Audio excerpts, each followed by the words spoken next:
Hello students. Today's topic is from Unit 2, that is cloning vectors.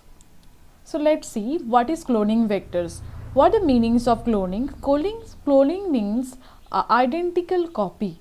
And what is the meaning of vectors? Let's see. Vector is referred as a vehicles by which target gene can deliver to the host cell to copies the required genes. That means it is a mainly vector is a vehicles that can by which the fragments of DNA can travel, or you can say it's a delivery systems which has a carrying and replicating property. So basically, what is the meanings of cloning vectors, or what is the definitions of cloning vectors? A vectors is a kind of DNA molecules that is used to carry a foreign DNA fragments into the host cells. It is able to self-replicate and integrate into the host cells. These vectors can also help in analyzing or screening the molecular structures of DNA. That means vectors should have the property of self-replications and integrate into the host cells, and the property of screenings or analyzing a DNA fragments or DNA molecules or molecular structures of DNA. Let's see what are the desired features or characters is needed for a good cloning vectors. Let's see, the first point should have the origin of replication sites. That means a cloning vector should process an origins of replications so that it can self-replicate inside the host cell. That means it should have ORI sites or origin of replication sites. That means ORI is a sequence from where replication starts. So ORI is a sequence from where replication starts, and any piece of DNA when linked with this sequence can mate to replicates within the host cells. Clear? Next, number 2, MCS should have multiple cloning sites. Multiple cloning sites means it is a place where gene of interest will attached by some endonuclease enzymes, right? Number 3, selectable marker or genetic marker by which an antibiotics like ampicillin tetracycline resistance gene can facilitate screenings of the recombinant organisms. That means it should have a selectable marker sites. Selectable markers helps to identifying and eliminating untransformed cells and selectively permitting the growth of transformed cells that are transferred. And the next one, it should be small in size or low molecular weight that they can easily separate. Number 5, should be capable of working under the prokaryotic and eukaryotic systems. That means those vectors who have the capacity of working with those kinds of system, that is prokaryotics and eukaryotics, those vectors can be widely used, right? Next, number 6, should have single restriction enzymes. Those vectors which can be used in a specific restriction enzymes for a specific or single restriction enzymes, those vectors are easily referred for DNA recombinant technology. Let's see what are the types of cloning vectors. Cloning vectors, there are different kinds of cloning vectors presence. One of them is plasmid. Plasmid is mostly used cloning vectors as because they have some property as like easy to manipulate, easy to isolate from bacteria, can multiply 1 to 1000 times, and also it is the fast cloning vectors. And these are obtained from bacteria, eukaryotes and archaea.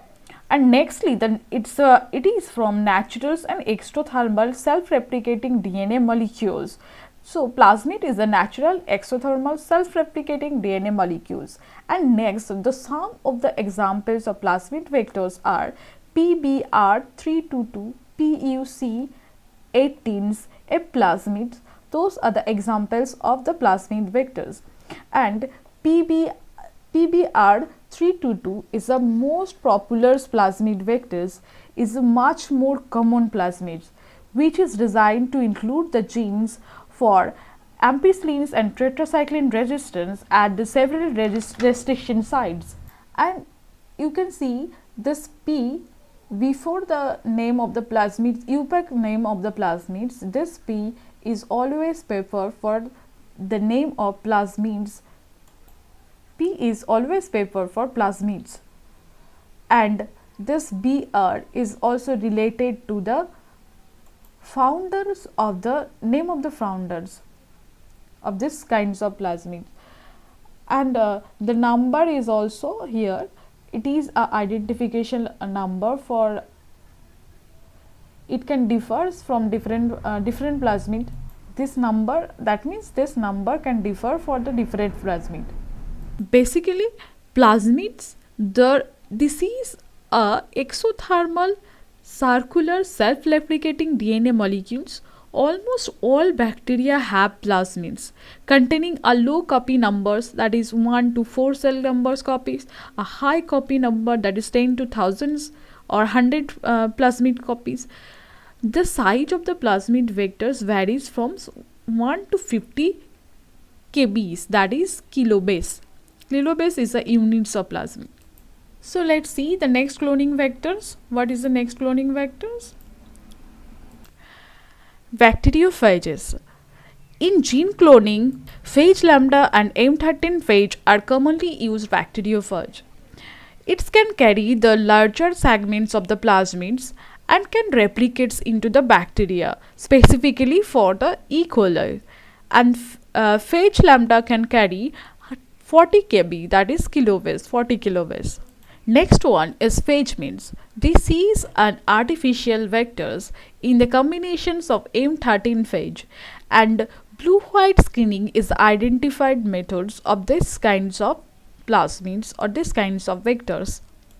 Next one is human artificial chromosomes, which is discovered by H. Willard. It is used in most of gene therapies. And the next one is bacterial artificial chromosome.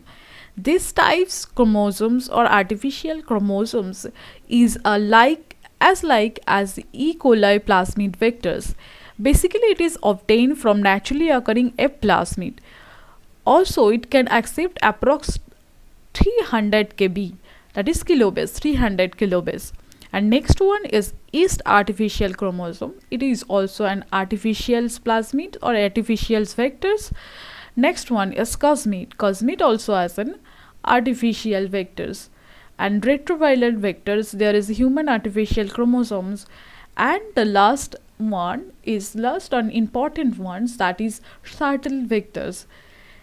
These vectors especially designed plasmid vectors which can replicate into the two hosts. One of is E. coli and another is Streptomyces species. That means ori of two hosts combines in one vectors. That means these shuttle vectors have the capacity to self-replicate in two hosts. One is E. coli and another is Streptomyces sp. So this is all for today. Hope we will understand and this video will help you.